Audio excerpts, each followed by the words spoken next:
Tengamos en cuenta que el cine hasta el momento era un cine que mostraba lo que pasaba en la calle. La cámara fija, la gente pasando, la gente saludando, la salida de la fábrica, de los Lumière o ciertas calles que filmaba Edison en Estados Unidos.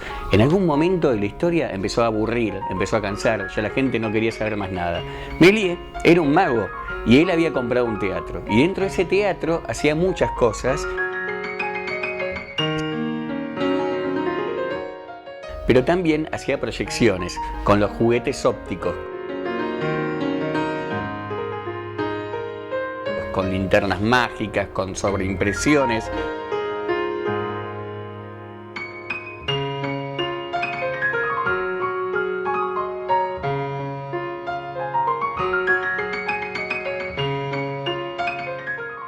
Cuando él conoce el invento de los Lumière, lo quiere tener enseguida y los Lumière no se lo dan.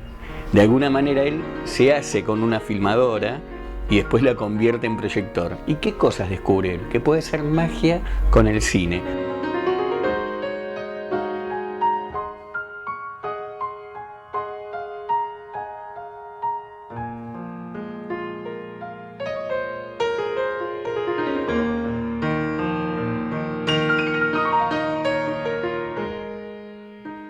Lo que a él le interesaba era hacer magia, no le interesaba el cine en sí, sino tener un elemento que le permitiera desplegar su arte, su narrativa, sus historias, sus trucos.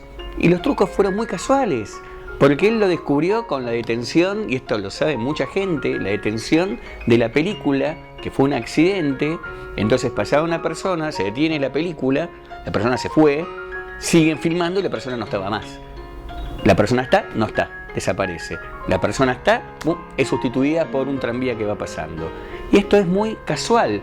Se descubre casualmente como muchas cosas en la historia del cine. Como el movimiento de cámara que fue de casualidad arriba justamente de un tren. Digo, hay un movimiento de cámara, porque hasta el momento la cámara era fija. Se veía todo junto como si vieras el escenario de un teatro y no había la cara de alguien, la mano de alguien. No, se veía todo junto. Eso era el cine. Méliès lo que suma es muchas escenas, unas seguidas de otras, distintos lugares.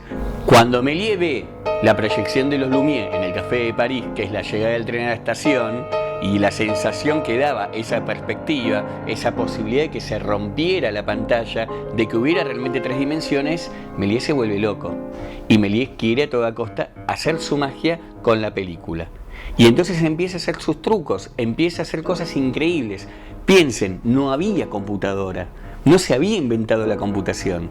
Los trucos había que hacerlos con un material fotosensible, que era la película, y entonces él a lo mejor filmaba, ocultaba partes de la película, rebobinaba la película y volvía a filmar en otro sector de la película, a lo mejor a él mismo, y aparecía duplicado, tapaba otra parte de la película, rebobinaba la película, se movía a otro lado, volvía a filmar y entonces Méliès se convertía en 3, 4, 5, 6 personas. Esto lo podemos ver en el músico que convierte sus cabezas en notas musicales y se multiplica para conformar una orquesta. Esto lo podemos ver en el famoso Viaje a la Luna, donde él, además de hacer una secuencia de distintas escenas, si bien no había todavía movimientos de cámara, la perspectiva era la de ver desde un teatro la escenografía armada. Él usó multiplanos de escenografía, cosas que se movían de fondo y había tres elementos, 4 elementos, 5 elementos. Lo que hizo Méliès básicamente es salir de la captura de la realidad que tenía el cine hasta entonces, de los Lumière o de Edison, y crear la realidad. La creó con escenografía, la creó con las trucas, la creó sobreimprimiendo distintas cosas. De alguna manera Méliès le dio sentido de espectáculo al cine, le dio ese contenido nuevo, le dio esa ficción, le dio lo inexistente, algo que después el expresionismo alemán usó muchísimo, creando justamente lo que no había, de alguna manera deformando las proporciones para alejarse del realismo. Méliès tuvo esa magia, esa ingenuidad, esa inocencia, ese juego que trasladó el teatro al celuloide. Méliès hizo la primera película de ciencia ficción de la historia del cine. El Viaje a la Luna de Méliès es la primera película de ciencia ficción. Y esa bala, que en realidad es la nave espacial que se clava en el ojo de la luna, tuvo un efecto múltiple. Por un lado, esto de parar la película para sustituir la cara de la luna por la cara de la luna con la bala del cañón de golpe, y también el acercamiento de la cara de la luna con respecto al fondo estrellado, que lo hace con sobreimpresiones.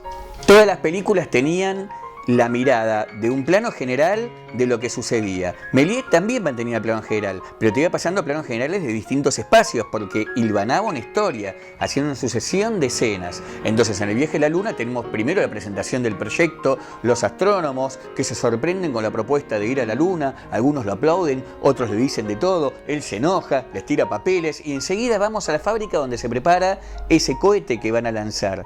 Después vemos directamente a los personajes que son los viajeros que se meten en esa bala de cañón, el disparo, las señoritas saludando, despidiendo a los viajeros. Y después tenemos la famosa secuencia, una que es significativa con respecto al cine en sí mismo, que es la cara de la luna y la bala de cañón, la nave espacial que se clava en el ojo.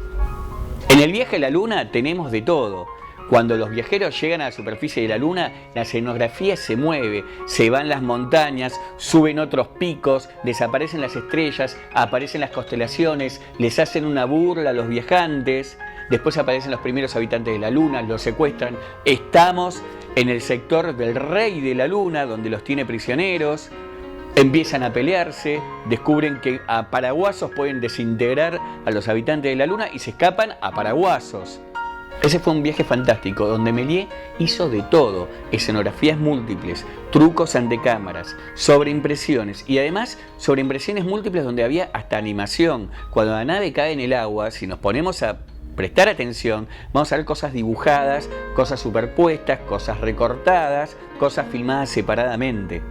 No había computadora, se hacía a mano, a ojo, con lo que había en el momento.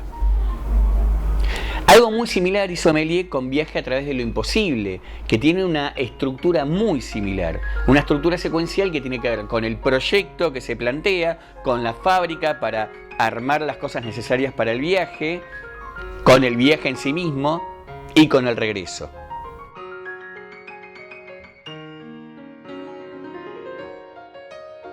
Antes de estas películas que fueron tan grandes, Méliès hizo muchas películas cortitas que tenían trucos, cortes de cabeza, un inflador que inflaba la cabeza de alguien que era el mismo que actuaba. El Melómano es una hermosa película, mucho más cortita, que tiene que ver con la música y tiene que ver con la sobreimpresión múltiple. En el cine, las películas eran en blanco y negro.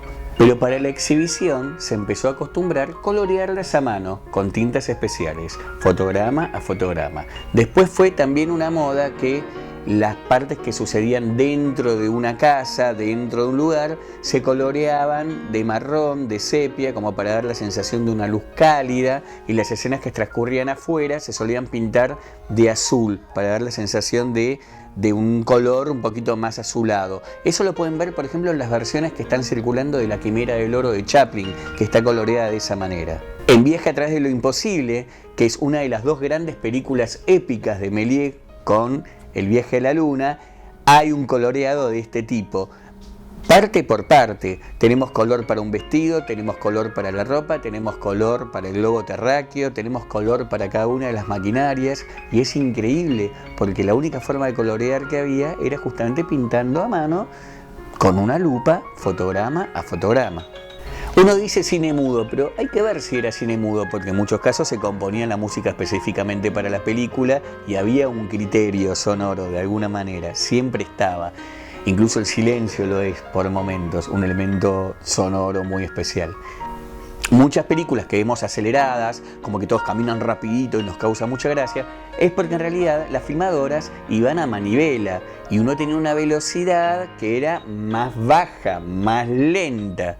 Entonces, cuando después esas películas se empezaron a pasar en proyectores que tenían un motor y que iban a mayor velocidad que la que uno podía tener con la manivela, que era unos 17 cuadros por segundo, empezaron a ser pasadas a 24, entonces se veía todo más rápido. Después empezaron a hacer copias que respetaban más ese movimiento original de la película. De todos modos, siempre vamos a notar algo raro, algo que no es el movimiento tan natural al que estamos acostumbrados hoy. Podemos ver en las películas cortitas de Méliès que eran muy graciosas, que algunas tenían chistes, fábulas, pantomimas, demonios, diablos, trucos de magia. Por eso decimos que Viaje a la Luna y Viaje a través de lo imposible son más largas, tienen muchas más escenas, tienen mucho más sentido de la aventura y son películas prácticamente épicas. Pero Méliès nunca dejó de divertirse. Es triste lo que pasó con Méliès porque después tuvo que pagar regalías por el uso de la película perforada, que en realidad estaba patentada por Edison. Y en algún momento Méliès quemó sus películas, sus propias películas. Muchas se perdieron para siempre. Él estuvo trabajando un tiempo, atendiendo un kiosco, ahí dibujaba, y si ustedes ven la película La invención de Hugo Cabret, que es un homenaje que Martin Scorsese le hace a Georges Méliès, es una fantasía en base a los autómatas que Méliès había heredado en ese teatro que compró, que era el teatro de Robert Houdin. Pero también hay mucho de su vida real, de alguna manera homenajeada en esa película. Georges Méliès después fue rescatado. Fueron encontradas muchas de sus películas y felizmente en 1929 tuvo un gran homenaje, él ya grande, mucha gente lo aplaudió y se pasaron todas sus películas. Digo felizmente porque pasaron a la historia y hoy esa cara de la luna con la bala clavada en el ojo es el símbolo del cine en sí.